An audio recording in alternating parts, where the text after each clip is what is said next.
પરમપિતા પરમાત્માનું નિજ નામ ઓમ. ઊંડો શ્વાસ લઈ 3 વાર ઓમકાર ધ્વનિ કરીએ. ઓ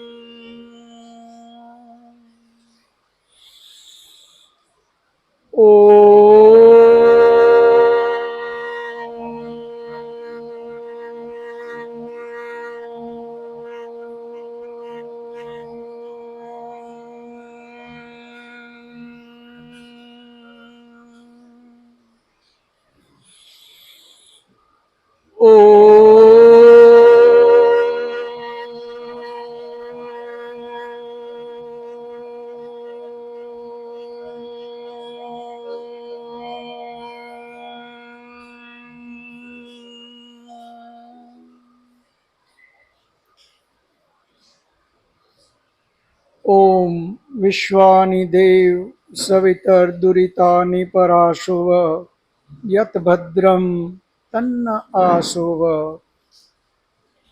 હે પરમ કૃપાળુ પરમાત્મા, હે દયાળુ, તું એવી કૃપા કર મારી અંદર રહેલા દુર્ગુણ દુર્વ્યસન એ મારાથી કોસો દૂર થઈ જાય, જેનાથી મારું કલ્યાણ થાય, જેનાથી મારી આત્મિક ઉન્નતિ થાય, એવા સદ્ગુણોથી તું મને ભરી દે.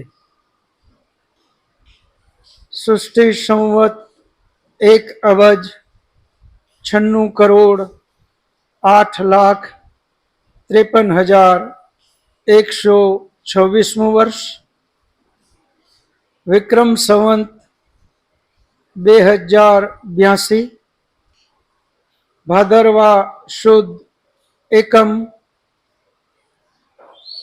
તારીખ 24/8/2025 રવિવાર.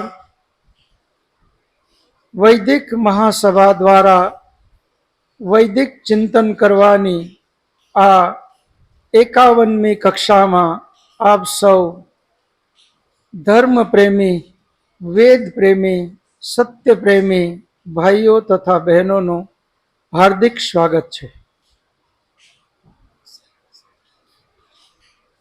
આપણે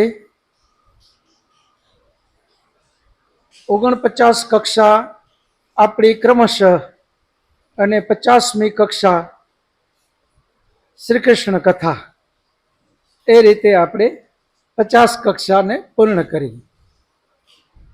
જે આપણી ક્રમશઃ કક્ષા છે એમાં આપણે ચિંતન કર્યું પરમપિતા પરમાત્માએ આપણને મોક્ષની અવધિ જે આપી એ આટલી બધી લાંબી શું કામ? 36,000 વખત સૃષ્ટિ બને અને 36,000 વખત સૃષ્ટિનો પ્રલય થાય. વર્ષમાં કહીએ તો 31 નીલ 10 ખરબ અને 40 અરબ વર્ષ. આટલો બધો લાંબો સમય મોક્ષની અવધિ શું કામે? એના ઉપર આપણે ચિંતન મનન કર્યું. આજે ફરી એનું થોડું ગહન ચિંતન કરી અને વાતને આગળ લઈ જાય. આ ચિંતન ગહન એટલા માટે વધારે જરૂરી છે કે આપણને ખ્યાલ આવે મનુષ્ય જન્મ ખૂબ સારા કર્મોનું ફળ છે અને મનુષ્ય જન્મ બહુ સહેલાઈથી મળતો નથી. એકવાર જો આપણે આને સમજી લઈએ તો પાપ કર્મથી આપણે ઘણા બચી શકશું. મોક્ષની અવધિ આટલી બધી જે લાંબી છે આપણે બધા જ જાણીએ છીએ. વ્યવહારિક જીવનમાં પણ જે ઇનામ હોય એ મહેનત કરતાં ઓછું હોય. હંમેશા મહેનત કરતાં અનેક ગણું ઇનામ ક્યારેય વ્યવહારિક જીવનમાં પણ ના હોય. એ જ રીતે જ્યાં પણ આપણે કામ કરીએ છીએ અને જે પૈસા કમાઈએ વ્યવહારિક જીવનમાં, સંસારિક જીવનમાં, ત્યાં પણ આપણે આપણી જેટલી મહેનત કરી અને બીજાને કમાઈને આપીએ એનાથી વધારે એ આપણને ના આપે. એના અમુક ટકા એ આપણી મહેનતનું ફળ આપે. તો આ જે વ્યવહારિક જીવનના આ બધા ઉદાહરણ છે એને જ આપણે પરમાત્મા અને આત્મા સાથે સરખામણી કરીએ કે પરમપિતા પરમાત્મા આટલું બધું મોક્ષની લાંબી અવધિ જો આપતો હોય તો આની પાછળનું રહસ્ય શું? આની પાછળનું ચિંતન શું? એને આપણે સમજવા માટે આપણે મનુષ્યો અને બાકીના બધા પ્રાણી એનો જે અનુપાત છે, રેશિયો છે, એને આપણે સમજીએ. એક વસ્તુ આપણે બધાને ખ્યાલ છે કે પરમાત્મા આત્માઓના કર્મના ફળ પ્રમાણે જે કંઈ આપે છે એ માત્ર મનુષ્ય શરીરમાં આપે છે. બીજા કોઈ શરીરની અંદરમાં એના એ કરેલા કર્મોનું કોઈ પણ વિપાક યાની ફળ મળતું નથી. ત્યાં કર્મનો વિપાક નથી. માત્ર મનુષ્ય શરીર જ એક એવું છે કે જ્યાં સારા કર્મ કરે તો સારું ફળ અને ખરાબ કર્મ કરે તો ખરાબ ફળ એને મળે છે. બાકીના જે શરીર છે એ તો માત્ર દંડ ભોગવવા માટેના જ શરીર છે. હવે જ્યારે દંડ ભોગવવાના બાકીના શરીર છે તો એનો અર્થ એ થાય કે એ બધા જ જે શરીરો છે એ એક દિવસ એક વખત મનુષ્ય શરીરમાં એ આત્માઓ હતા. એ બધા જ આત્માઓ ક્યાં હતા? મનુષ્ય શરીરમાં. અને ત્યાં એમણે જે ખરાબ કર્મો કર્યા પરિણામે આજે એ બીજા શરીરોમાં ગયા.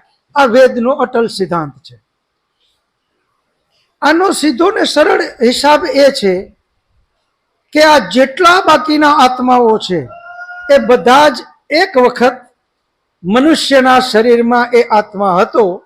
ત્યાં એમણે જે કર્મ કર્યા અને એના ફળ રૂપે અત્યારે એ બાકીના શરીરોમાં ગયા. હવે આપણે એ વિચારીએ કે મનુષ્ય એક અને એની સામે બાકીના આત્માઓ એની સંખ્યા કેટલી? તો આજે આપણે આ હોલની અંદરમાં બધા બેઠા છીએ તો આ હોલમાં મેક્સિમમ તો કે 125 માણસો, મનુષ્ય શરીર 125, મેક્સિમમ કરો તો 150, એનાથી વધારે ના આવે. જ્યારે બાકીના જે આત્માઓ છે એની સંખ્યા આ હોલ પૂરતી જ અત્યારે વાત કરીએ તો એ અબજોમાં આવે. આજનું સાયન્સ પણ કહે છે કે મનુષ્યના શરીરની ચામડીમાં 1 સેન્ટી બાય 1 સેન્ટીનું જે ક્ષેત્રફળ છે એમાં પણ કરોડો બેક્ટેરિયા આત્માના રૂપે રહેલા છે. તો આખા હોલની પ્રમાણે તો અબજો થાય. હવે એ અબજો આત્માઓ છે એ અબજો આત્મા એક દિવસ શું હતા? મનુષ્યો હતા. ત્યાં એણે કર્મ ખરાબ કર્યા પરિણામે આજે એને પરમાત્માએ બીજા શરીરમાં મોકલા. હવે એક મનુષ્ય અને એની સામે આજે બાકીનું આખા જ્યારે પૃથ્વીની વિચાર કરીએ તો પૃથ્વીની અંદરમાં આપણે બધા જાણીએ કે 70% પાણી છે અને 30% જમીન. 70% જે પાણી છે એની અંદરમાં પણ અસંખ્ય આત્માઓ છે અલગ અલગ શરીરમાં. 30% જે જમીન છે તો એ 30% જમીનમાં જ્યાં વધારેમાં વધારે જે દેશમાં વસ્તી છે એમાં આપણો નંબર આવે, ઇન્ડિયાનો, ભારતનો. તો પણ અહીંયા ભારતનું આટલી બધી વસ્તી વધારામાં જ્યાં નામ આવે પૃથ્વીમાં, અત્યારે જેટલા આપણે આ પૃથ્વી ઉપર રહીએ છીએ ત્યાં, એમાં વધારેમાં વધારે મનુષ્યોની સંખ્યા ક્યાં? તો કે ભારતમાં, બાકીના દેશના કમ્પેર કરીએ તો. પણ ભારતમાં પણ આ રાજકોટ આપણું, રાજકોટ પછી પાછું આમ આગળ વધીએ આપણે તો કેટલી બધી જમીન ખાલી આવશે. અને એના પછી કોઈ એક મોટું સેન્ટર કહીએ તો આગળ આગળ વધતા જાવ તો ક્યાંય એવા મોટા સિટી તો છેક અમદાવાદ સીધું, બાકી વચ્ચે નાના નાના સેન્ટર. હવે એની આસપાસમાં કેટલી મોટી જમીન ખાલી જ પડેલી છે. તો એની અંદરમાં જે ખાલી જગ્યાઓ છે ત્યાં પણ બાકીના શરીર તો છે જ, મનુષ્ય સિવાયના આત્માઓ ત્યાં છે જ. એ રીતે આપણે કમ્પેરિઝન કરીએ તો એક મનુષ્યની સામે બિલિયન્સમાં યાની અસંખ્ય બાકીના આત્માઓ બીજા શરીરમાં રહે છે. આ આપણી સામે એકદમ ફેક્ટ અને આપણી નજર સામે આ સત્ય આપણે દેખાય છે. હવે અહીંયા ચિંતન આપણે એ કરીએ કે જ્યારે એક મનુષ્ય, એની સામે આટલા બધા આત્માઓ, એ ક્યારથી હજી મનુષ્ય બન્યા નથી? તો એમાં પણ આપણો વેદ આપણને કહે છે સૃષ્ટિ સંવતથી 1,96,8,53,126 વર્ષ, યાની અંદાજ કરીએ તો 2 અબજ વર્ષથી આ પૃથ્વી બની ગઈ, સૃષ્ટિ બની ગઈ. 2 અબજ વર્ષથી આ સૃષ્ટિ બની હોવા છતાં આજે પણ એ આત્માઓમાંથી મનુષ્યો બન્યા હોય એવા કેટલા? તો એવા તો પોઈન્ટ પછી અનેક ઝીરો લગાડીએ અને પછી એક કરીએ તો પણ એટલાય બન્યા નથી. શું કામ એ બન્યા નથી એમ કહી શકાય? તો જેમ હમણાં જ આપણે વાત કરી કે આ 1 સેન્ટી બાય 1 સેન્ટીમાં ચામડીમાં અગર કરોડો આત્માઓ રહે છે, હવે આ સૃષ્ટિમાં એમાંથી 0.0000 કરીને છેક અનેક ઝીરો લગાડીને એક કરીએ તો એટલા આત્માઓ જો મનુષ્ય બની જાય તો આ પૃથ્વી ઉપર પગ દેવાની જગ્યા રહે નહીં, આ નક્કી છે. અને 2 અબજ વર્ષથી હજી એ આત્માઓ મનુષ્યના શરીરમાં નથી આવ્યા, એ પણ આપણે આના ઉપરથી નક્કી કરી શકીએ કે જો એ આત્માઓ મનુષ્યો બની જાય, બાકીના બધા આત્માઓને તો છોડીએ આપણે, માત્ર જેટલા માંસાહારી લોકો અથવા તો જીવ છે એ રોજ દરિયાની અંદરમાં જેટલા માછલા પકડે છે, એ ખાલી માછલા જ અગર મનુષ્ય બની જાય તો પણ રોજના કરોડોની સંખ્યામાં મનુષ્યોની સંખ્યા વધતી જાય. એક જ દિવસની અંદરમાં દરિયામાંથી ખાલી માછલા જે મરે છે, એ માછલા અગર મનુષ્ય બનવા માંડે તો પણ આ પૃથ્વી ઉપર ક્યાંય પગ દેવાની જગ્યા રહે નહીં. ઘરની અંદરની વાત નથી, આખી પૃથ્વી ઉપર ક્યાંય જગ્યા ના રહે, એટલા માણસો થઈ જાય. પરંતુ આજે પણ આવી કોઈ પરિસ્થિતિ 2 અબજ વર્ષ પછી પણ નથી. અને એક વાત આપણે નક્કી સમજી શકીએ કે 2 અબજ વર્ષ થયા ને નથી એવું નથી. આ પરિસ્થિતિ આગળ ભવિષ્યમાં પણ અબજો વર્ષ સુધી વયા જાય તો પણ આ પરિસ્થિતિ ક્યારેય શક્ય જ નથી. કારણ કે એ વિચારી જ નથી શકાતું કે એ બધા આત્માઓ અગર મનુષ્ય બની જાય તો પૃથ્વીનું બેલેન્સ જ બગડી જાય. એટલે પરમાત્માએ જે કાંઈ વ્યવસ્થા કરી હશે એ વ્યવસ્થા ખૂબ જ ભવિષ્યનું વિચારી અને વ્યવસ્થા કરી છે. એનો અર્થ એ થાય કે એ બધા જ આત્માઓ મનુષ્યના શરીરમાં, એક ઉદાહરણથી સમજીએ, એક ખૂબ ઊંચી દિવાલ છે, ખૂબ જ ઊંચી, કિલોમીટરના એરિયામાં. હવે ત્યાં બધા મનુષ્યો એક સાઈડમાં ઊભા છે, અસંખ્ય મનુષ્યો ઊભા છે. એમાં કોઈને વિચાર આવ્યો કે આપણે બધાએ આ દિવાલની પેલી બાજુ જોવું જોઈએ કે ત્યાં શું છે, કેવો જલસો છે. આપણે તો અહીંયા તો બધી હેરાન છીએ, તો એ બાજુ જરા ડોકું તો કાઢીએ, ખબર પડે કે ત્યાં આ બધા સ્વર્ગ બોલે એટલે સ્વર્ગ એ બાજુ તો નથી ને. આપણે બધા નર્કમાં પડ્યા હોય એટલે એ સ્વર્ગ ભોગવી લઈએ, આવું નથી ને. એટલે તો કે પણ જાવું કેમ, આપણી પાસે તો કોઈ સાધન તો છે નહીં. પણ બધાની ઈચ્છા હતી ને, એટલે બધાએ નક્કી કર્યું કે આપણે તો આટલી બધી સંખ્યામાં છીએ, આપણે નીચે પેલા બહુ એક ગ્રુપ બનાવો મજબૂત, પછી એના ઉપર એક ગ્રુપ, એના ઉપર એક ગ્રુપ, એના ઉપર એક ગ્રુપ, એમ અસંખ્ય આમ આગળ ગ્રુપ બનાવતા જાઓ. અને છેલ્લે એક જણો એ તો ત્યાં પહોંચશે ને ટોપ ઉપર, અને એ જોઈ લઈએ.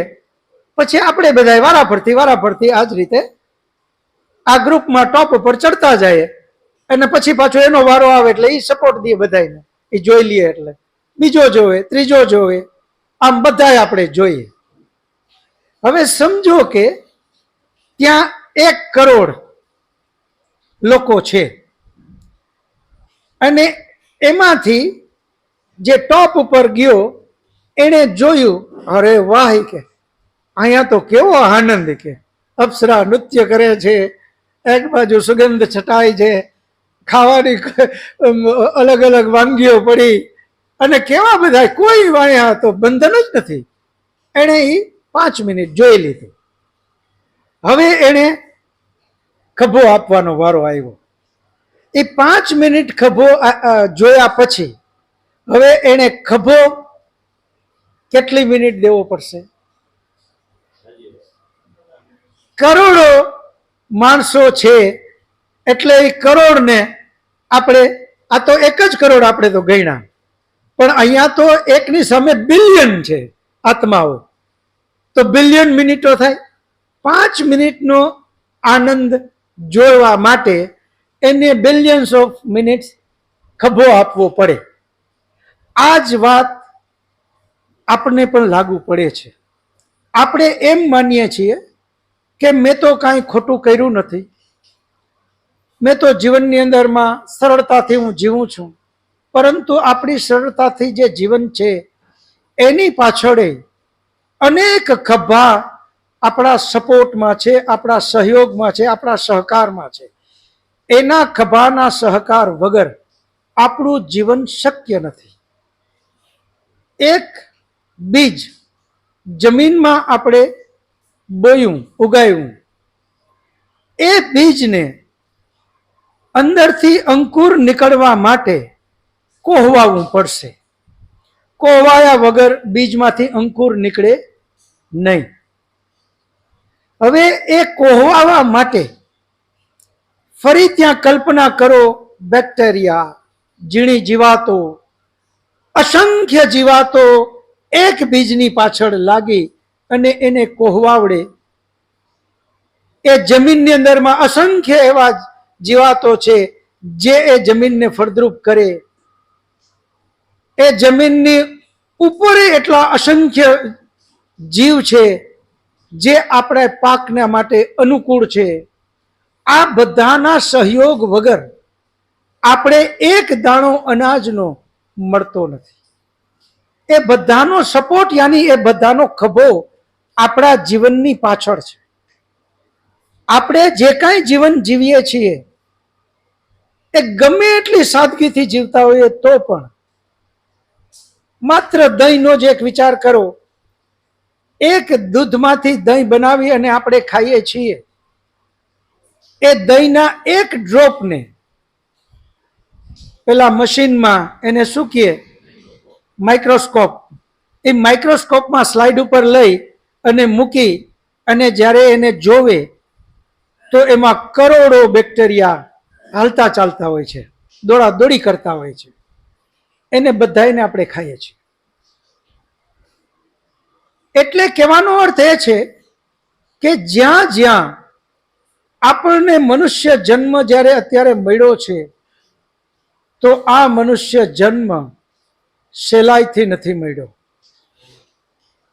બિલિયન્સ આત્માઓ આજે પણ બાકીના શરીરોની અંદરમાં 2 અબજ વર્ષથી છે, હજુ એને મનુષ્ય બનવાનો વારો આવ્યો નથી. તો આજે આપણે મનુષ્ય છીએ તો આપણો વારો ક્યારે આવ્યો હશે? સૃષ્ટિ અનેક વખત બને, અનેક વખત પ્રલય થાય, ફરી બને, ફરી પ્રલય થાય. આવી અનેક સૃષ્ટિઓને આપણે ભોગવી છે અને એને ઓથેન્ટિક આપણે સાબિત કરી શકીએ કે આજે આટલા બધા આત્માઓ જે અલગ શરીરમાં છે એ મનુષ્ય નથી બન્યા. તો એનો અર્થ, એ સીધું પરિણામ છે કે મનુષ્ય ક્યારે બનશે? એ મનુષ્ય બનવા માટે તો આવી અનેક સૃષ્ટિઓ વહી જશે, ત્યારે મનુષ્ય બને. જો એ જલ્દી મનુષ્ય બને તો આ પૃથ્વીનું બેલેન્સ જ બગડી જાય, આ સૃષ્ટિ અનબેલેન્સ થઈ જાય. અહીંયા ક્યાંય પગ દેવાની જગ્યા નહીં રહે એટલા મનુષ્યો આવી પડે. ઓમાંથી પોઈન્ટમાંથી જો કોઈ આત્માઓ મનુષ્ય બને તો પણ આ પૃથ્વી ઉપર પગ દેવાની જગ્યા ના રહે. તો એ સાબિતી છે કે એ બધા જ શરીર અનેક વખત સૃષ્ટિ બને, પ્રલય બને, પ્રલય, એટલા બધા દુઃખ સહન કરી કરી કરી કરી કરી કરી કરી અને છેલ્લે જ્યારે એના પાપમાંથી છૂટો થાય, યાની પરમાત્માનો જે પાપ કર્મનો દંડ બહુ લાંબો છે, બહુ લાંબો છે. આપણે દ્રષ્ટિએ જે આપણે માની લઈએ છીએ કે આને તો પાપ કર્યા, પણ ક્યાં એને કઈ અસર? એ તો આનંદ કરે છે. પરંતુ એ માત્ર આ જન્મ પૂરતું છે. એનો જે આગળનો જન્મ પરમાત્માના ન્યાયની વ્યવસ્થાને વિચારીએ તો એ તો ખૂબ લાંબો છે, ખૂબ લાંબો છે. એની સાબિતી જ ફરી ફરીને કહું કે આનું ચિંતન કરીએ આપણે કે આ બધા જ આત્માઓ, વેદ એમ કહે છે કે એમણે જ્યારે આ બધા જ આત્માઓ મનુષ્યના શરીરમાં હતા ત્યારે જે કર્મ કર્યા એના પાપ કર્મના ફળ રૂપે આ બાકીના બધા જ શરીર છે. મનુષ્ય શરીર એક જ માત્ર એવું છે કે જ્યાં પાપ અને પુણ્યનો હિસાબ લેવાય છે. એના સિવાય બાકીના બધા જ શરીર માત્ર દંડ ભોગવવા માટે જ હોય. તો આ બધા જ આત્માઓ જે અત્યારે બાકીના શરીરમાં દંડ ભોગવે છે એ એક દિવસ મનુષ્ય હતા. આજે અબજો વર્ષથી એ બધા દંડ ભોગવે છે. એટલા માટે આપણે આપણું આ મનુષ્યના શરીરને, મનુષ્ય જન્મને ખૂબ જ ઉપયોગ કરી લેવો જોઈએ. મનુષ્ય જન્મ સહેલાઈથી મળતો નથી, આ એનું પ્રમાણ છે. અને એટલે જેને પણ આ સત્ય સમજાય એમણે આટલું જ ચિંતન કરવું. તો પછી શું માત્ર જન્મ, ભણવું, વ્યવસાય, બાળકોનો જન્મ, એનું પરવરિશ, વાનપ્રસ્થમાં ત્યાં પણ એ જ બધી જંજાળ, સંન્યાસ આશ્રમમાં ત્યાં પણ એ જ જંજાળ, અને બસ અંત સમયે લેખા જોખા લઈએ ત્યારે ખ્યાલ આવે કે ઓહો હો, આટલું સરસ મનુષ્યનું જીવન મેં વ્યર્થમાં જ ગવાયું. જેના માટે પરમાત્માએ મનુષ્યનો જન્મ આપ્યો, એ મનુષ્ય જીવન અનમોલ છે. એ મનુષ્ય જીવન એનું થાય એટલો આપણે સદુપયોગ કરી લઈએ. જેના માટે થઈ અને પરમાત્માએ આપણને મનુષ્ય બનાવ્યા, બાકીનું બધું જ જરૂરી છે. અહીંયા એ નથી કે એ બધું જ નકામું, એ બધું જ જરૂરી છે, પણ માત્ર એ બધું સાધન છે, સાધ્ય એ નથી. એનો ઉપયોગ કરીને જ આપણે આગળ વધવાનું છે.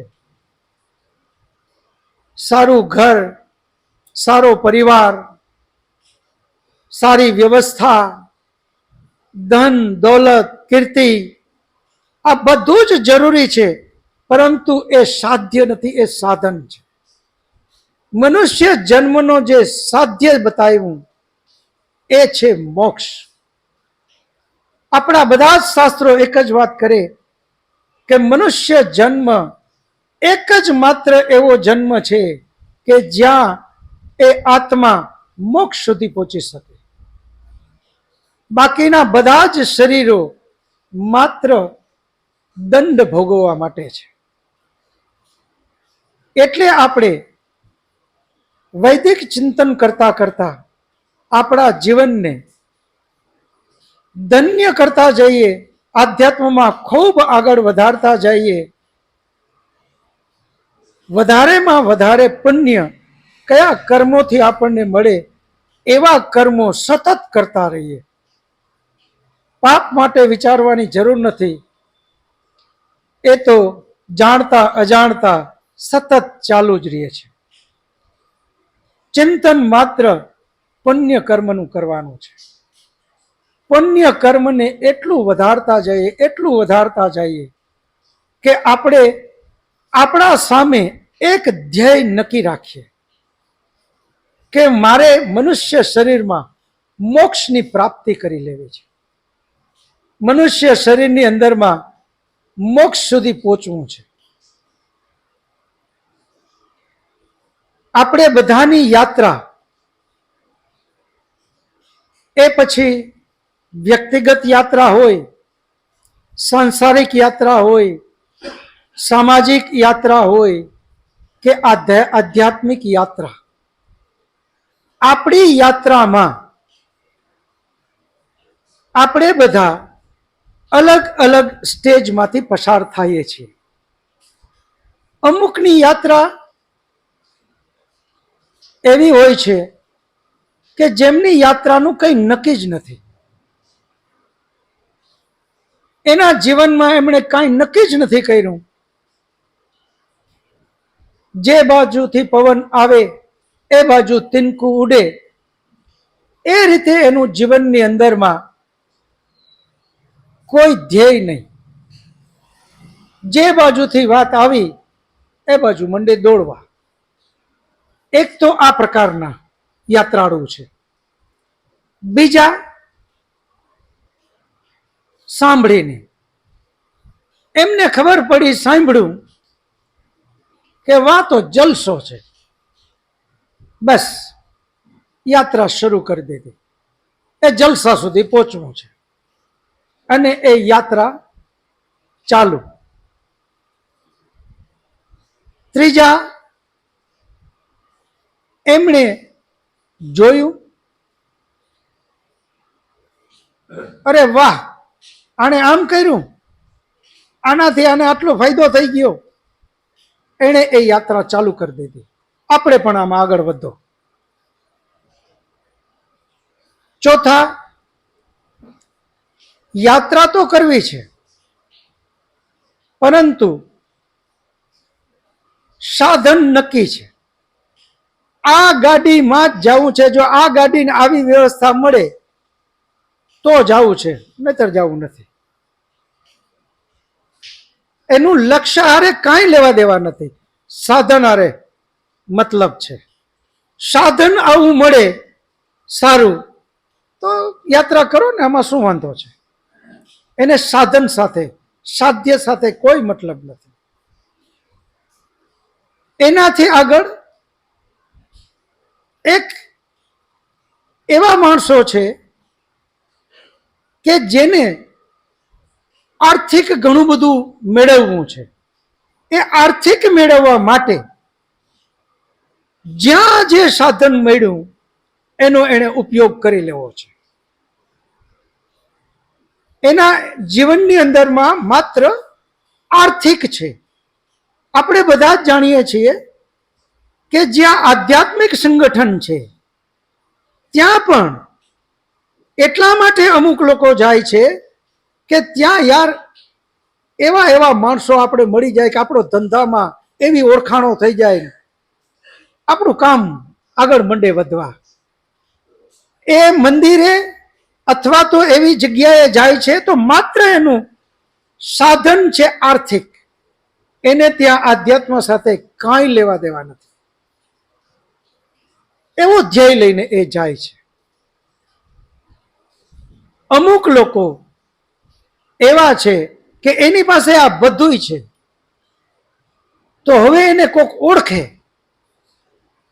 પ્રતિષ્ઠા મેળવે, ઓળખાણો થાય, એના માટે એને એક સાધનની જરૂર છે.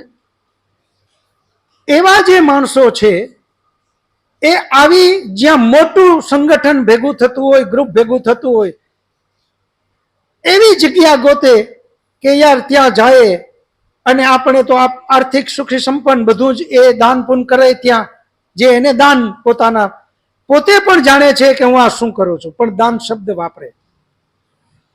અને ત્યાં જાય અને એને સ્ટેજ મળે, વાહવાહ થાય, એની પ્રતિષ્ઠા ખૂબ લોકોમાં જાય કે વાહ ફલાણા ભાઈ તો આવડો મોટો દાની. એને કીર્તિ જોઈએ છે.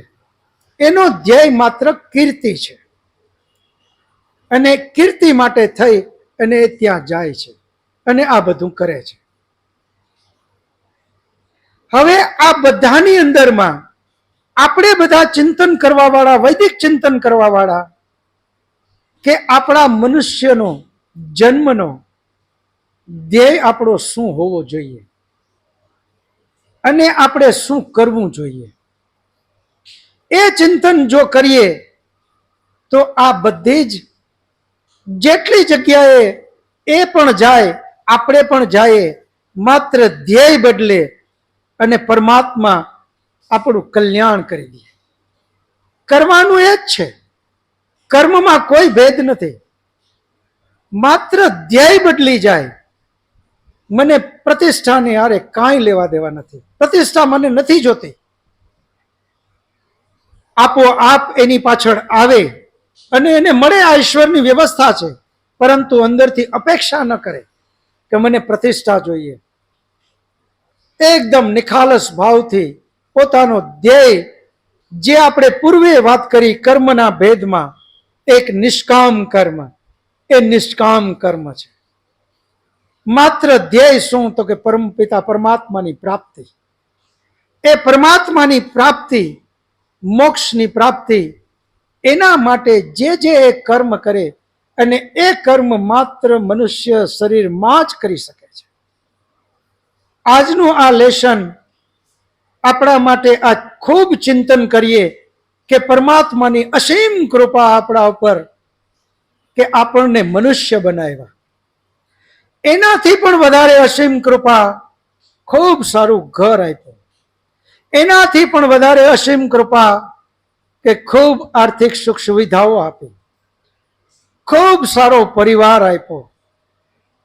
એનાથી બધા કરતા સર્વશ્રેષ્ઠ એની આપણા ઉપર અસીમ કૃપા કે આપણને એકદમ સ્વસ્થ બનાવ્યા. આ સ્વસ્થ શરીર ન હોત તો બાકીનું જેટલું કાંઈ હોત એ બધું જ નકામું હોત. સ્વસ્થ શરીરમાં આપણને મોકલા, આપણે સ્વસ્થ શરીર બનાવ્યું. તો હવે તો માત્ર એક જ ચિંતન કે હે પરમાત્મા, આ જન્મને હું વ્યર્થ નહીં જવા દઉં. એટલા માટે જ્યાંથી પ્રશ્નની શરૂઆત કરી ત્યાં ફરી પાછા આપણે આવીએ કે પરમપિતા પરમાત્માએ આત્માને મોક્ષની અવધિ આટલી બધી લાંબી, આ લાંબી અવધિ નથી. 36,000 વખત આ સૃષ્ટિ બને અને 36,000 વખત આ સૃષ્ટિનો પ્રલય થાય, એટલો લાંબો સમય જે મોક્ષની અવધિ આપી છે, એ યાતનાઓ જે આપણે ભોગવવાની વાત આવે છે એ એના કરતા અનેક ગણી વધારે છે.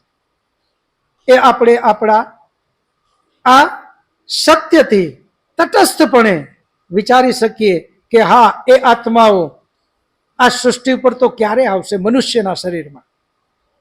તો એના માટે તો એણે અનેક વખત આ સૃષ્ટિ પ્રલય અને બનવું, આ તો માત્ર 36,000 વખત, એ એની સરખામણીમાં તો બહુ ઓછો સમય છે. 36,000 વખત સૃષ્ટિનું બનવું ને પ્રલય થવું એ બહુ લાંબો સમય નથી. એટલે પરમાત્માએ આત્માને ન્યાયની દ્રષ્ટિએ એટલું આપવું પડે એમ છે, એટલે એણે એટલું આપ્યું છે. એ મફત કોઈ દિવસ કંઈ આપતો નથી. એ આના ઉપરથી સાબિત થાય છે. તો આ મનુષ્યનું આપણું શરીર, એમાંથી નીકળી અને જો છટકા અને જો નીચે ફેંકાણા તો ફરી પાછો અબજો વર્ષ સુધી આ સાયકલ ફરી ચાલતી થશે અને આપણે ખભા દેવાના વારો આવશે. એ ખભા દેવાનો વારો ન આવે એટલા માટે આપણે સાવધાન થઈએ. વેદનું ચિંતન આપણને સાવધાન કરે છે કે હે મનુષ્ય, તારા ઉપર આટલી અસીમ કૃપા કરી છે, તને વિશિષ્ટ વિવેક બુદ્ધિ આપી, તને મોક્ષ સુધીની યાત્રા કરવા માટે લાયક બનાવ્યો. હે મનુષ્ય, તું એના માટે લાયક બન. મનુસ્મૃતિમાં મનુ મહારાજે કીધું, મનુર્ભવ. હે મનુષ્ય, તું મનુષ્ય બન. મનુષ્યની કક્ષાએ માટે તું વિચાર કર, એ દ્રષ્ટિએ ચિંતન કર અને આગળ વધ. તો આજનું ચિંતન આપણે આ ખાસ કરીએ.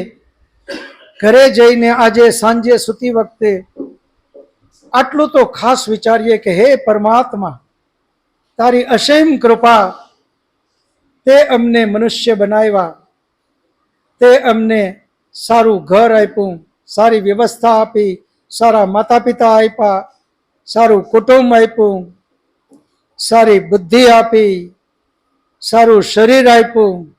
હે પરમાત્મા, હવે એટલી જ કૃપા કર કે હું આધ્યાત્મની અંદરમાં ખૂબ આગળ વધું, ખૂબ આગળ જાઉં. કોઈનો પ્રશ્ન હોય તો હાથ ઊંચો કરો. હા, ઓમ કિશોર રાઠોડ. ડાયરેક્ટ આપના લખને જ અહીંયા આવું છું પરિચયથી. હા, આજના વિષયના ચિંતન ઉપર માનવ જે જીવ છે એ બહુ અમૂલ્ય છે અને બહુ કલામાં જ બહુ ભાવ પછી મળે છે. તો મારા જન્મથી વાત કરીએ તો 65 વર્ષ પહેલાં આપણે ખાલી ભારતની વસ્તી જોઈએ તો બહુ ઓછી હતી. અત્યારે એ કરોડોમાં છે. તો એનો અર્થ એ થાય કે એટલા પુણ્ય કર્મ વધે છે અને એટલા જીવાત્માઓ મનુષ્ય દેહ લે છે. તો એ રીતે મોક્ષ જે છે એમાં પણ એટલા જીવાત્મા વધતા હશે ને. બહુ સરસ કિશોરભાઈ, માટે તાળીઓ પાડીએ બધા. આ પ્રશ્ન પહેલા પણ આવી ગયેલો છે. કિશોરભાઈનો પ્રશ્ન એ છે કે આપણે આઝાદી વખતે માત્ર 30 કરોડ હતા અને આજે 130 કરોડ છે. એટલે 100 કરોડ તો ખાલી ભારત દેશમાં જ વધી ગયા. તો આ બધા પુણ્ય વધે એટલે જ આવ્યા હશે ને. તો મનુષ્યમાં વધારો થવો એની પાછળ ઘણા બધા કારણો છે, એક જ કારણ નથી. હા, મનુષ્યના કર્મનું પણ એક કારણ છે કે સારા કર્મો ખૂબ કર્યા હોય તો ફરી પાછો એ મનુષ્ય બને. પરંતુ જો એમાંથી જ ફરી બનવાનો હોય તો સંખ્યા વધે નહીં. એ મરે, ફરી પાછો મનુષ્ય બને, તો સંખ્યા તો એટલી ને એટલી જ રહે. આ વધારે થઈ 30 માંથી 100 કરોડ વધી ગયા, તો એનો અર્થ તો એ થાય ને કે એ મનુષ્ય નહીં, બીજા કોઈ આવ્યા હશે. આપણે હમણાં જ જેમ વાત કરી કે એક મનુષ્યની સામે બીજા બધા શરીરો જે છે એ બિલિયન્સમાં છે. આપણો એ જે રાઉન્ડ છે બાકીના શરીરોમાં, પરમાત્માનો એ નિયમ પણ છે કે જ્યાં દંડ પૂરો થાય તો ફરી પાછો એને મનુષ્ય બનાવવો. એક વ્યક્તિએ ભૂલ કરી, ગુનો કર્યો, એને 6 મહિના જેલમાં નાખ્યો. માની લ્યો કે જેલની સંખ્યા 1 કરોડની છે કેદીઓની, અને બારે 2 કરોડ છે. હવે એમાંથી 25 લાખ એવા છે કે એની સજા પૂરી થાય એટલે ન્યાય ઓછા થશે, અને અહીંયા 2 કરોડમાંથી 25 લાખ વધી જશે ને. એટલે આ મનુષ્યોના સારા કર્મને હિસાબે 25 લાખ નથી વધ્યા. એ તો દંડ ભોગવતા હતા, એ દંડ ભોગવી અને એ દંડ પૂરો કર્યો એટલે વળી પાછા એના નિયમ પ્રમાણે સરકારે જેલમાંથી એને બારે કાઢ્યા. આ નિયમ પરમાત્માનો પણ લાગુ પડે છે. હમણાં જ આપણે વાત કરી એમ કે એમાંથી ઘણા બધા ઝીરો કરી અને પછી પોઈન્ટમાંથી આપણે .00000 જેટલા લગાડવાની એક કરીએ, એટલા આત્માઓ જે બાકીના શરીરમાંથી જો અહીંયા મનુષ્ય બની જાય તો આ પૃથ્વી ઉપર પગ દેવાની જગ્યા ના રહે.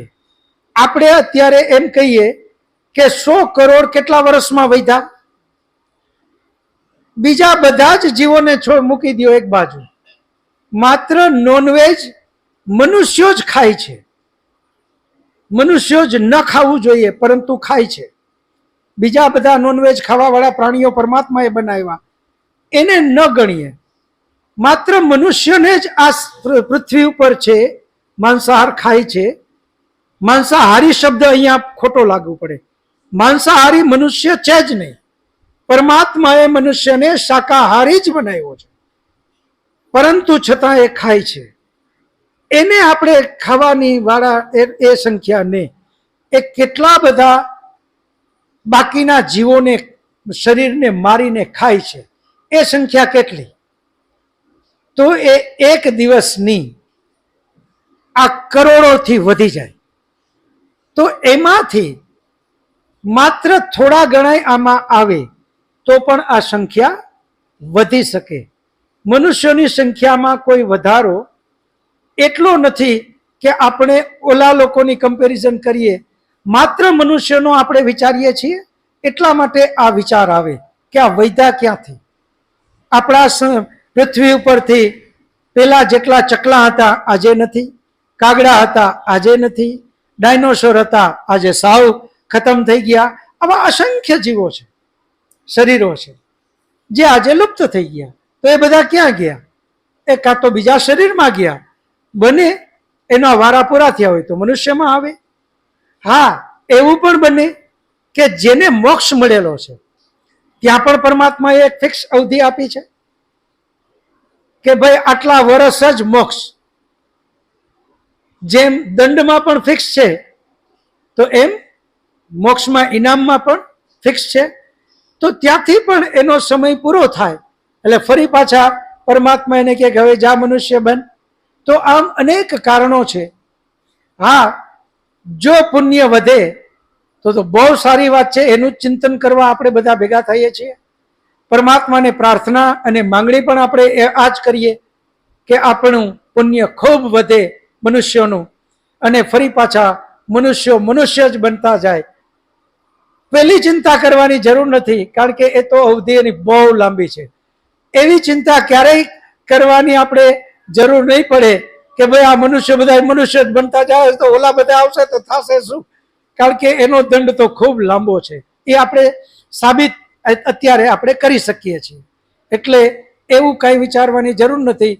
પુણ્ય કરતા જઈએ, મનુષ્ય શરીરની અંદરમાં પરમાત્માએ જે કાંઈ સુખ સુવિધાઓ આપી છે એનો સદુપયોગ કરી અને જીવનને ઉન્નત બનાવીએ અને ફરી આગળ મનુષ્ય જન્મ લેવો આવું નક્કી કરી. કારણ કે બીજાને ખબર છે કે નહીં, આપણે આપણા કર્મને જાણીએ છીએ. આપણને ખબર જ છે કે આપણો બીજો જન્મ ક્યાં થવાનો છે, એ આપણે નક્કી છે. આપણે કઈ બધા બોલીએ કે ભાઈ આપણે કોણે જોયું, કોઈએ જોયું હોય કે ન હોય, આપણે જોયું છે ને જાણીએ જ છીએ કે આપણે ક્યાં છીએ. હવે કોઈ બીજો પ્રશ્ન? ભરતભાઈ ગોરેચા, ગોવિંદભાઈની પ્રેરણાથી આજે છું. મને આત્માની ઉત્ક્રાંતિ વિશે પ્રશ્ન થાય છે. વેદની અંદર ઘણી જગ્યાએ ગાય અને અશ્વનો ઉલ્લેખ વધારે છે. ગામડાની અંદર ડોશીમાં એમ કહેતા હતા કે કૂતરાનો જીવ છેડો ને પછી માણસ થાય. તો આત્માની ઉત્ક્રાંતિ વિશે વેદમાં કોઈ ઉલ્લેખ છે? હા, બહુ સરસ પ્રશ્ન તમારો. તાળીઓ પાડો ભરતભાઈ માટે. ભરતભાઈના પ્રશ્નને હું જે રીતે સમજી શક્યો, આત્માએ જે પાપ કર્મ કર્યા, એ પાપ કર્મમાંથી પેલો જન્મ કયો મળે, પછી બીજો કયો મળે, એમ ઘટતા ઘટતા ઘટતા ઘટતા ઘટતા છેલ્લો જન્મ પાપ માટેનો કયો અને પછી મનુષ્ય બને સીધો. આવી કોઈ વાત વેદમાં છે? તો આવું સીધું પ્રમાણ વેદમાં નથી. એનું કારણ એ છે કે પાપની અંદર દરેકની પાપની માત્રા અને તીવ્રતા એ બધાની અલગ અલગ છે. માત્રા પણ એક નથી અને પાપની તીવ્રતા પણ એક નથી. માત્રા એટલે કેટલા મર્ડર કર્યા, એ માત્રા. તીવ્રતા એટલે કોનું મર્ડર કર્યું, એના ઉપર પણ પાપનો દંડ વધારે ઓછો છે. જેમ કે એક પાપીએ એક પાપી બેયની દુશ્મની અને એને મારી નાખ્યો, તો એનો દંડ અલગ છે. એક પાપીએ એક સજ્જનને માર્યો જેની કોઈ ભૂલ નથી, એનો દંડ અલગ છે. એક પાપીએ એક ગર્ભવતી સ્ત્રી જે બિલકુલ નિર્દોષ છે, એના ગર્ભની અંદરમાં એક બાળક નવું જન્મ લેવાનું છે, એવી ગર્ભવતી સ્ત્રીની હત્યા કરી, એનો દંડ ખૂબ વધારે. તો આ છે તીવ્રતા. પાપની તીવ્રતા અને પાપનું માત્રા એ બધાની અલગ અલગ હોવાથી પરમાત્માનો ન્યાય બધા માટે એક છે. પરંતુ એ ન્યાય એક હોવાથી, બધા આત્માના કર્મ અલગ અલગ હોવાથી બધાને અલગ અલગ દંડ મળે છે. એટલે જ અસંખ્ય જીવો છે, અસંખ્ય જીવો છે. તો એ અસંખ્ય જીવોમાં એવો માપદંડ રાખી નહીં શકાય કે આને કૂતરો બને પછી જ મનુષ્ય બનાવવો. કારણ કે કૂતરાની આયુષ્ય, માની લ્યો કે ઉદાહરણ તરીકે કે હવે એને પાપ ભોગવવામાં 12 વર્ષ બાકી રહ્યા, તો એ 12 વર્ષ માટે હવે એને કૂતરાનું આયુષ્ય 12નું છે એટલે કૂતરામાં મોકલી દીધો. તો જરૂરી નથી કે એ કૂતરો 12 વર્ષ જ જીવે. એની એવરેજ ઉંમર ફિક્સ છે કે 12 વર્ષ. પરંતુ બને કે એક કૂતરો હજી તો જન્મ્યું બચ્ચું જ છે અને બીજા કૂતરાએ આવીને મારી નાખ્યું. એને તો જીવવું છે, પરંતુ બીજું કૂતરો અથવા તો બીજું કોઈ પ્રાણી આવીને એને મારી નાખ્યું. તો હવે શું? દંડ તો હજી બાકી જ છે એનો. એને તો 12 વર્ષ પૂરા કરવાના હતા અને 2 દિવસમાં મરી ગયો. હવે 12 વર્ષમાં 2 દિવસ તો ઘટી ગયા. તો એવરેજ ઉંમર 12 વર્ષની રહી નહીં, તો પરમાત્માએ એને ક્યાં મોકલવો પડશે? તો હવે તો કૂતરામાંથી નહીં. હવે જો છેલ્લો જન્મ કૂતરાનો જ હોય અને એની જે દંડ દેવાની આયુષ્ય તો હવે 12 વર્ષથી ઘટી ગઈ, તો શું કરવું? એટલે ના તો શરીરની આયુષ્ય જે છે એ ફિક્સ છે, એક દ્રષ્ટિએ ફિક્સ છે કે આટલા વર્ષ, પરંતુ એટલા જ વર્ષ રહે આવું કોઈ પરમાત્મા તરફથી ફિક્સ નથી. એ તો પછી ત્યાંની પરિસ્થિતિ, ત્યાં કઈ રીતે એની વ્યવસ્થા, એના ઉપર એનું આયુષ્ય વધી પણ શકે, 12 ને બદલે 15 થાય. તો હવે જેને 12 વર્ષનો જ દંડ દેવો હતો અને એને તો બહુ સારું ઘર મળી ગયું અને એની ખૂબ સારી સેવા ચાકરી, જરાક બીમાર પડે તો ડોક્ટર પાસે લઈ જાય, એને મરવા ના દે અને એને જીવાડી શકાય, તો એ તો 12 ને બદલે 15 વર્ષ જીવી ગયો. તો હવે કૂતરાના શરીરમાં એને દંડ દેવો તો પરમાત્મા એ 12 નો અને દેવાળો કેટલા 15, તો આ 3 વર્ષ વધારાનું ક્યાં કરશું? આવું કોઈ નક્કી નથી કે આટલા વર્ષ એને આ બધું. તો એના માટે તો અલગ અલગ શરીર અને એ પરમાત્માની વ્યવસ્થાથી એને અલગ શરીર મળતા રહીએ અને એ પૂર્ણ થાય એટલે ફરી પાછો એ મનુષ્ય બનાવે. આ શરીરમાંથી જ એને મનુષ્ય બનાવવો. તમે જે પ્રશ્ન કર્યો કે ભાઈ પેલો વધારે તો કેમાં, પછી કેમાં, પછી કેમાં, પછી કેમાં, તો એવું કોઈ આમાં છે નહીં. હા, એક વાત કરે છે જે આપણને બધાને વિચાર કરતા થોડી વાર કરી દેશે, જેને આપણે બહુ સારી દ્રષ્ટિએ જોઈએ છે. એ શું? તો વૃક્ષ. વૃક્ષને તો આપણે આપણી દ્રષ્ટિએ એક પુણ્યશાળીમાં પુણ્યશાળી આપણે એને ગણીએ છીએ, પરંતુ વેદના વિદ્વાનો એમ કહે છે કે જે મનુષ્ય શરીરની અંદર જેમણે ખૂબ પાપ કર્યા છે, જેમણે કોઈને કાંઈ દીધું જ નથી, નકરું લૂંટ્યું જ છે, લૂંટવા સિવાય કાંઈ કર્યું નથી, એને વૃક્ષ બનવું પડે. એટલા માટે એને વૃક્ષ બનવું પડે છે કે એને કોઈને કાંઈ આપ્યું નથી, હવે એને નકરું આપવાનું જ છે. એને બધાને લૂંટ્યા જ છે, હવે એ સામનો પણ ન કરી શકે, એને કાપી નાખે તોય ન્યા જ ઊભું રહેવાનું છે, એના ફળ લઈ લઈએ તોય કાંઈ બોલવાનું નથી. એને સહન સહન અને સહન, આપવું આપવું ને આપવું, એના સિવાય એની પાસે કોઈ વિકલ્પ નથી.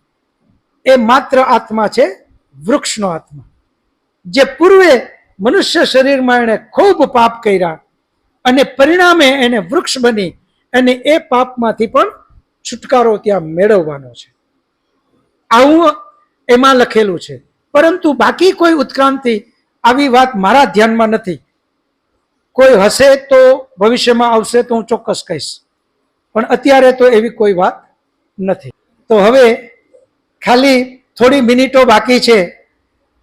તો આજે તો એક તો તમારો બધાનો હું હૃદયથી ખૂબ ધન્યવાદ કહું કે આટલો બધો ભારે ધોધમાર વરસાદ હોવા છતાં તમે આટલી બધી સંખ્યામાં અહીંયા આવ્યા.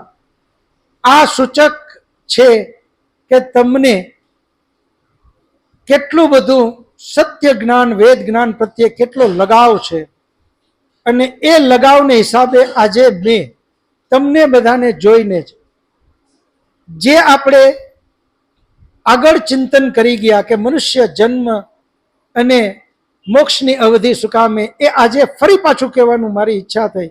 એની પાછળનું એક જ આ મુખ્ય કારણ કે આપણે બધા અહીંયા જે આવીએ છીએ એમનું એક જ લક્ષ્ય છે કે મનુષ્ય જન્મમાં થાય એટલું આધ્યાત્મિક યાત્રામાં આગળ વધી જવું છે. એટલા માટે જ આ ખાસ વાત કરી. હવે આપણે થોડો સમય કૃષ્ણ કથા જે આપણે કરી એના માટે મારે તમારો જે બધાનો શું અનુભવ કહે છે એ જરા કહો. તો કોણ કોણ હતું? પહેલા તો હાથ ઊંચો કરો એટલે હું નામથી પૂછું. એ કૃષ્ણ કથામાં જે હતા, પેલા ચંદુભાઈ તમે તમારો અનુભવ કયો જોઈએ. કૃષ્ણ કથામાં તમને શું લાગ્યું? કૃષ્ણ કથામાં ખરેખર ખૂબ જ મજા આવી અને કથાઓ ઘણી સાંભળી, પણ કંઈક તમે અલગ પ્રકારથી કીધી. અને આપણે સપ્તાહમાં કથામાં જતા હોય ને વાત આવતી હોય, પણ તમે ધર્મ અને રાષ્ટ્ર ઉપર વધુ ભાર દીધો, એટલે એમાં ઘણું બધું સમજાણું મને. સિવાય કોઈ તમારું સૂચન પણ હોય એમાં તો પણ કહેજો. ના સૂચન બાકી વ્યવસ્થાથી માનીને બધું સરસ હતું. ખૂબ ખૂબ ધન્યવાદ. ભરતભાઈ ગોરેચા, કૃષ્ણની માત્ર બાળ લીલા સુધીની જ વાત કરી અને અત્યારના કોઈ પંથ ચાલે છે, નામ નથી, પણ એની જ માત્ર મહિમા થાય છે. અને કૃષ્ણના ચરિત્રની જે આગળ ઉપર વાત કરી એ એક એક મગજને અડી ગઈ છે, અને એ બહુ સારી વાત છે, અને બહુ મજા આવી. અને આટલી બધી સરસ વાત, આટલા બધા કલાક સુધી આપ જે બોલી શક્યા છો એ પણ ભગવાનની મહેરબાની કહેવાય. કાનપરા, નમસ્તે.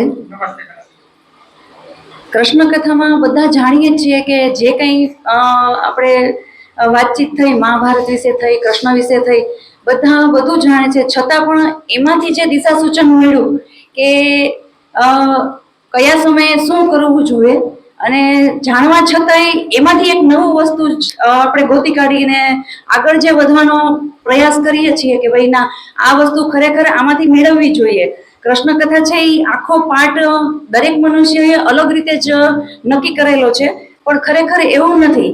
કૃષ્ણ કથામાંથી એવું જાણવા મળ્યું કે એમાંથી એક નવું દિશા સૂચન પણ મળે છે દરેક વ્યક્તિને.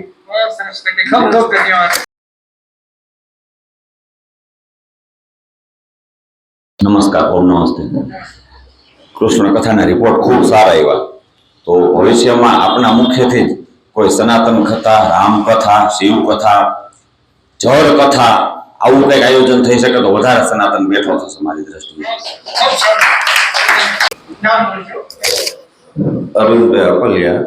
ખરેખર આપણે જે કૃષ્ણ કથા કરી અને એમાં એક ખાસ મહત્વનું શું હતું સુરેશભાઈ, કે આ જે આપણે આપણા કુટુંબીજનોને લઈ આવવાના હતા, કે જેથી દાખલા તરીકે હું છું, મારા ઘરમાં 10 જણા છે સંખ્યા, બરોબર છે, તો બધાને હજી આ વેદની વાતો નથી ખ્યાલ, પણ એના દ્વારા બધાને ખ્યાલ આવ્યો કે ખરેખર આ મારો છોકરો, મારા બાપુજી હોય તો એને ખ્યાલ આવે કે મારો છોકરો ક્યાં જાય, અથવા મારો છોકરો હોય તો એને ખ્યાલ આવે કે મારા પપ્પા ક્યાં જાય.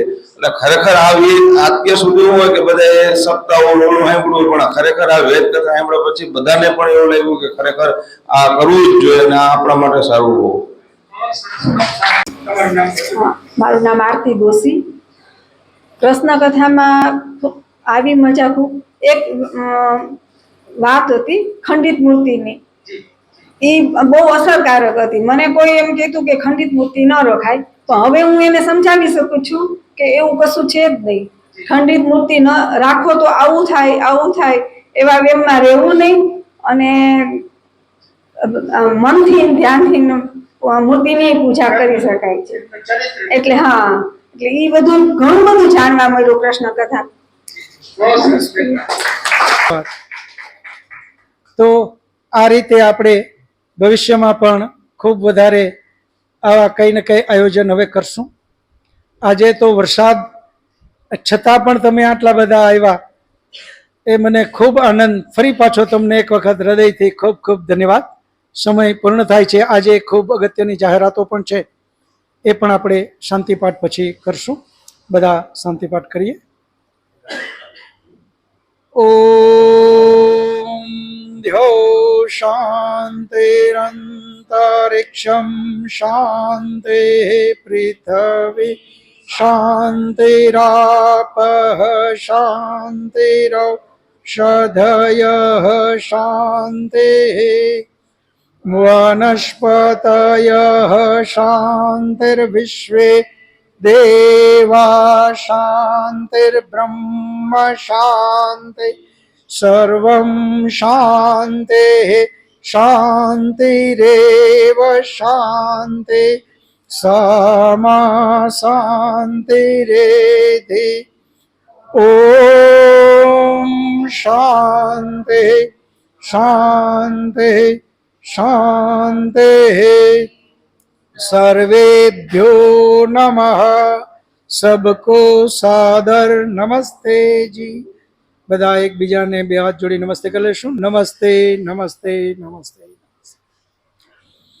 પહેલી જાહેરાત તો કૃષ્ણ કથા વિશે જ કરવાની છે. જ્યારે કૃષ્ણ કથા આયોજન કરવાનું મગજમાં આવ્યું મનસુખભાઈ, તો એવું લાગ્યું કે લગભગ આપણે 250-300 લોકો થઈ જાય તો આપણી કથા સફળ. પરંતુ પરમાત્માની પરમ આપણા બધા ઉપર કૃપા બધા કાર્યકર્તાઓ આપણે બધા એટલા બધા જોમથી લાગ્યા કે 250-300 સંખ્યા 625 પહોંચી. અને 625 તો જયમાં છે. જયમાં વગર કોઈ નીકળી ગયા હોય એ અલગ. 625 ડીશના બિલ આપણે પે કરવાનું છે. એટલે 625 તો નેટ ત્યાં થયા છે. એટલે 625 થી પણ વધારે લોકો હોલમાં બેઠા હતા. એ સિવાય 150-150 બારે ખુરશીઓ નાખીને બેસાડવા પડ્યા. એટલે એક તો આપણા બધા જ એક્ટિવ કાર્યકર્તાઓનો હૃદયથી બધાને ખૂબ ખૂબ અભિનંદન અને ધન્યવાદ. આ પહેલું. બીજું, એ કથામાં ફરી પાછા આપણા બધા કાર્યકર્તાઓ એટલા જોમથી અને હૃદયથી લાગ્યા કે જેને જેને જે કામ સોંપાણું એ કામ એક પણ કામમાં ક્યાંય ઉણપ ના આવે. અને એ કામ બધા જ્યારે શ્રોતાઓ વયા ગયા, પૂર્ણ થઈ ગયું, ત્યાં સુધી એક પણ કાર્યકર્તા હટ્યા નહીં. અને બધા જ ત્યાં છેલ્લે સુધી રહ્યા. અને પછી જ્યારે કીધું કે ભાઈ હવે બધું જ પૂર્ણ, હાલો 10 મિનિટ 20 મિનિટ અડધો કલાક બેસીએ, વાતો કરીને પછી છૂટા પડીએ, એ રીતે છૂટા પડ્યા. એટલે બધા જ કાર્યકર્તાઓનો એ પ્રમાણે પણ હૃદયથી અભિનંદન અને ખૂબ ખૂબ ધન્યવાદ. હવે ત્રીજી આજની મહત્વની જાહેરાત એ છે કે આવતા રવિવારે આપણા આદરણીય મનસુખભાઈ સુવાગિયા એમણે એક ગ્રંથ જલક્રાંતિ ગ્રંથ લખ્યો છે. એમનું વિમોચન આપણા ગુજરાતના માનનીય ચીફ મિનિસ્ટર મુખ્યમંત્રી ભૂપેન્દ્રભાઈ પટેલના હાથે અમદાવાદમાં આવતા રવિવારે જ એમનું લોકાર્પણ છે. યાની આપણે જે બધાને એ અર્પણ કરશે ગ્રંથને. એટલે આપણે બધાએ અમુકે અહીંયાથી ત્યાં જવાનું છે. મનસુખભાઈએ કીધું છે કે જે લોકોને આવવાની ઈચ્છા હોય એ બધાને આપણે નિમંત્રણ આપીએ છીએ. તો ખાસ એ પ્રસંગમાં બધાએ ઉપસ્થિત રહેવાનું છે. તો આવતો રવિવારનો અહીંયાનો આપણો જે વેદ કક્ષા છે એમાં આપણે છુટ્ટી રાખેલી છે. અને આપણે બધાએ ત્યાં આપણો અને મનસુખભાઈનો ઉત્સાહ અને ઋણ અદા કરવા ત્યાં જવાનું છે. તો આપણે બધા ત્યાં જાશું.